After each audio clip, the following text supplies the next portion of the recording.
Oh yeah, the Minecraft movie. You've seen it, I've seen it. Let's talk about it.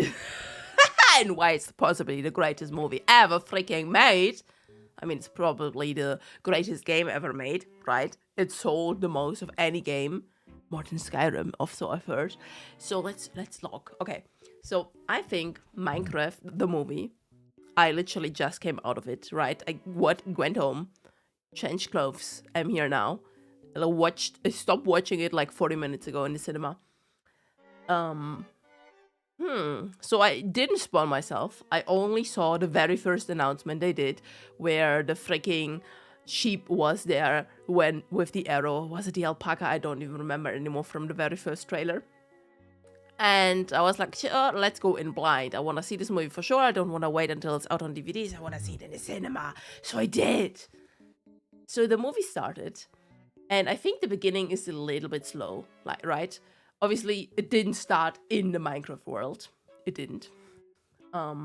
Which probably honestly was needed. Then again, they could have made a story that 100% takes place in the Minecraft world, and maybe that would have been better. But I think the way they did the solution at the end works as well. So we see Steve. Okay, Steve, the Minecraft Steve, he's not Minecraft Steve yet, but Steve as a kid, and he drops the iconic line, I yearn for the mines! I'm yearning for the mines! But he was not let into the mines, so what does he do? He grows up, sells doorknobs to people, or so he says, and at some point he remembers, oh my god, I always wanted to go to the mines when I was a kid, so I'm gonna go to the mines now.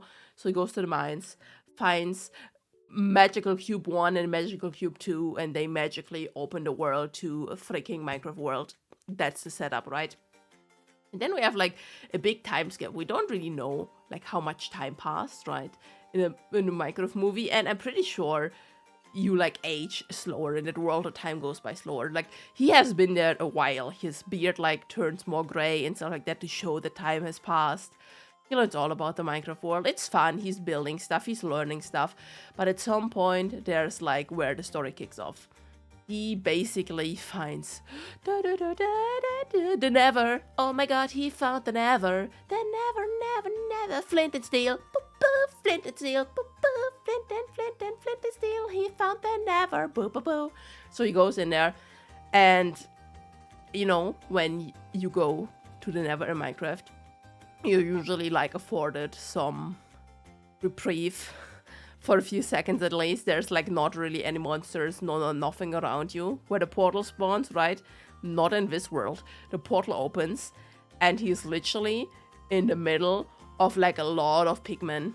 And of course we have the pigment queen, who is like evil and is like, I want gold, I want all the gold. And apparently they already have all the gold from the Netherworld. So of course their solution is they need to go to the freaking overworld. Now what? They need like the orb. The orb, you know, remember the orb that Steve used to come into the Minecraft world? That orb apparently is also used to like kill the sun in the overworld. I don't know, it doesn't really matter. It's a fun bit, right? And in like a desperate attempt to escape, or rather to save the world, he gives his doggy, well, a wolf. He named it Dennis. It's Dennis, right? It's Dennis the wolf. It's Dennis the freaking wolf. He gives the orb to Dennis. It's like, go to my home in the real world. And of course, this Dennis wolf is smart enough to go through the Nether portal, go through the human world portal, find the way to Steve's house, and leave the thing there.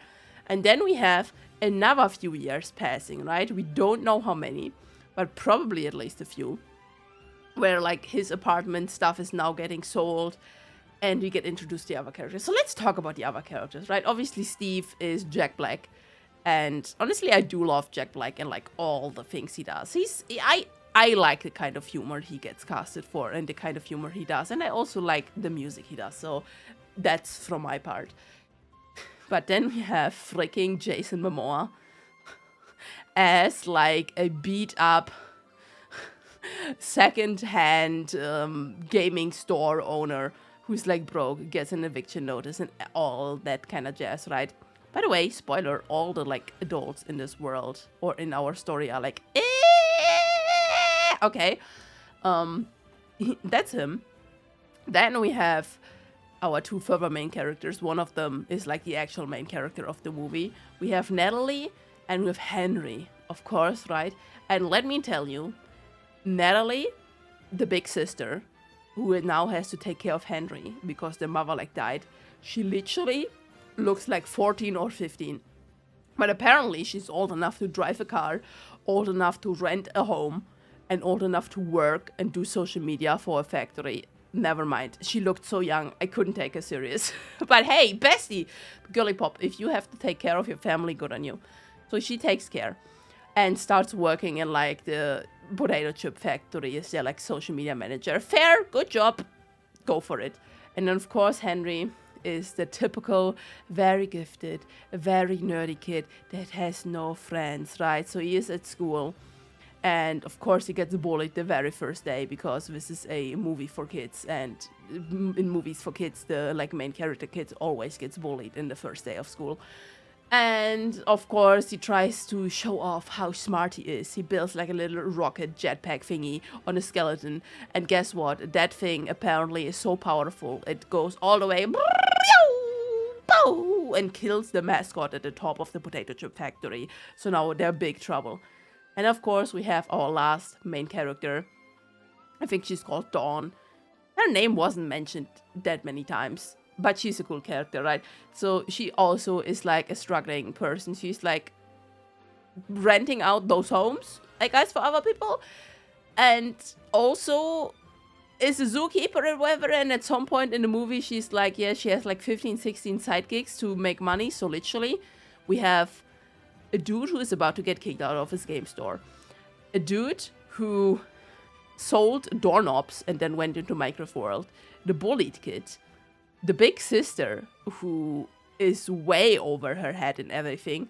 And a woman with 75 side jobs, okay? And then of course there's one recurring character, the teacher. And, well, not the teacher, the principal.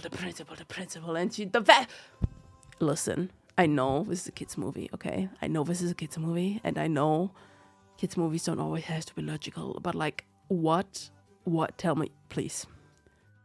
In the first meeting between Henry and this principal, right? So first off, why is Henry even meeting the principal when starting the school? It makes no sense. Anyway, they meet. And the first sentence she says is, I'm an open book. You probably heard I recently divorced my husband. Thank you, didn't ask. Why did you tell me? Okay, why did you tell me? And then the movie attempted to have some like funny scenes later where one of the villagers went out of the portal back into the real world, and the teacher drives her car against him, and he doesn't die, obviously, because he's a Minecraft character.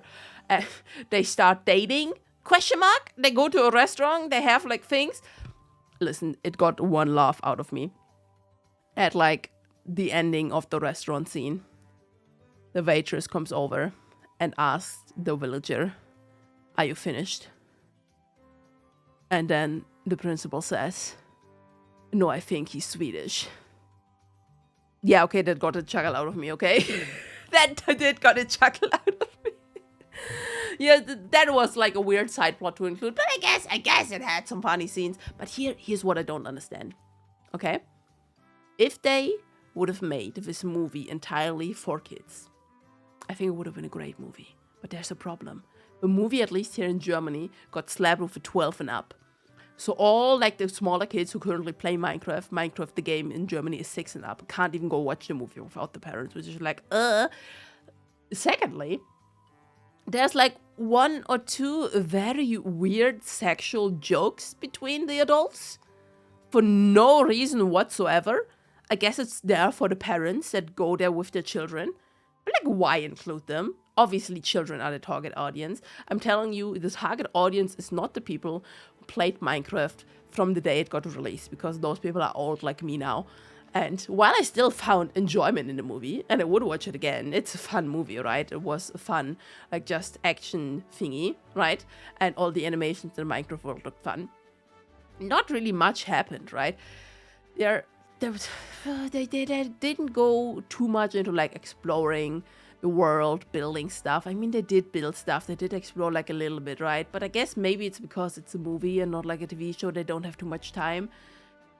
there was like way too much focus on this big freaking Lord of the Rings Sauron versus Middle Earth battle kind of deal they had in the end. And like one part of the movie, Jason Momoa even goes like to Henry, "Oh, you have big Frodo vibes." I'm like, okay. Many people might have even missed that because in like my cinema, nobody laughed, nobody reacted, but that was kind of funny. But yeah. By the way, listen, I love Lord of the Rings. It's the best movie ever created. But sit down when I say this. I don't think the target audience of the Minecraft movie even knows what Lord of the Rings is or who Frodo is. Okay? I know it hurts. Okay, I know it hurts, but you needed to hear this, okay? We are getting old. I love those movies. Everybody should be forced to watch them. But like, yeah, okay, oh, good, okay. So yeah, and of course the ending, spoiler by the way, I just spoiled the whole movie to you, but you know, spoiler anyway. The ending is like, first off, Steve asks Henry, "Don't you want to stay here? You can be creative and everything like that." And I thought that would be how the movie ends, right? But then actually Steve gets convinced to come back to the real world as well and bring out his creativity there. Wonder how that's gonna work, because I'm pretty sure he's officially like dead, even like his home and everything got taken. He probably doesn't have any papers anymore. How is it gonna work? I don't know. It's a kids movie. We're not supposed to think about that. And then we have like a few scenes about all the people suddenly getting their shit back together and stuff like that. So that was nice. But yeah, I need to bonus story, okay? Bonus story. Before the movie even started, I was there pretty early because I didn't want to miss it. Because the last few times I went to the cinema, like the lines at like the popcorn and stuff like that were like so long, I would have like missed parts of the movie, right? So I went there early. And when I wanted to get my popcorn, there were like 3 young boys in front of me. And obviously, they talk loudly. The cashier talks loudly, so I heard everything.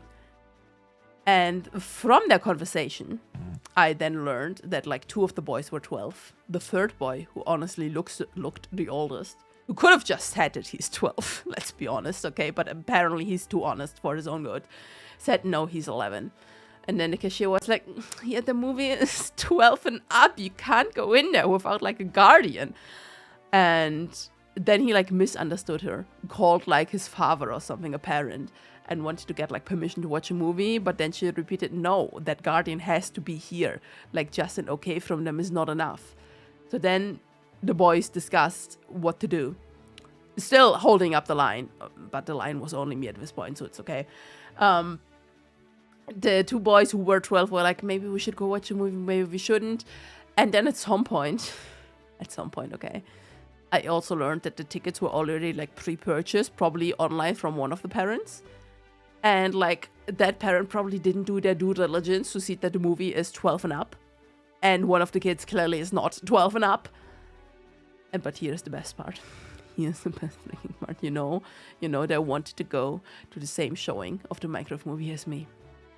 I went specifically to a Minecraft showing that was in the original language in English. And I am in Germany. So I'm pretty sure those like 2 12-year-olds and that 11-year-old were not fluent enough in English anyway to understand the movie. And clearly they must have realized at some point, maybe with the help of the cashiers, because by God, even until the end of the movie, they never appeared. They never appeared in the cinema, okay? They never got there. So yeah.